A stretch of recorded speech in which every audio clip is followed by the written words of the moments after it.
અમદાવાદ ભાજપના પૂર્વ મહિલા કાઉન્સિલરના પત્રથી હડકંપ। પૂર્વ કાઉન્સિલર પ્રતિભા દુબે પ્રધાનમંત્રી કાર્યાલય અને મેયરને પત્ર લખ્યો।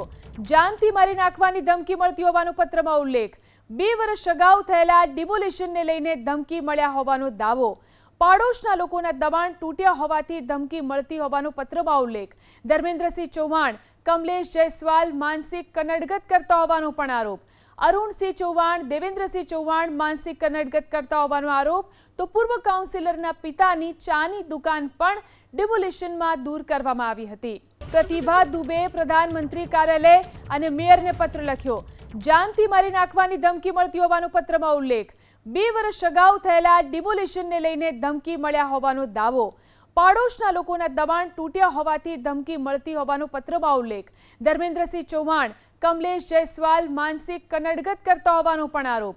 અરુણસિંહ ચૌહાણ દેવેન્દ્રસિંહ ચૌહાણ માનસિક કનડગત કરતા હોવાનો આરોપ। તો પૂર્વ કાઉન્સિલરના પિતાની ચાની દુકાન પણ ડિમોલિશનમાં દૂર કરવામાં આવી હતી।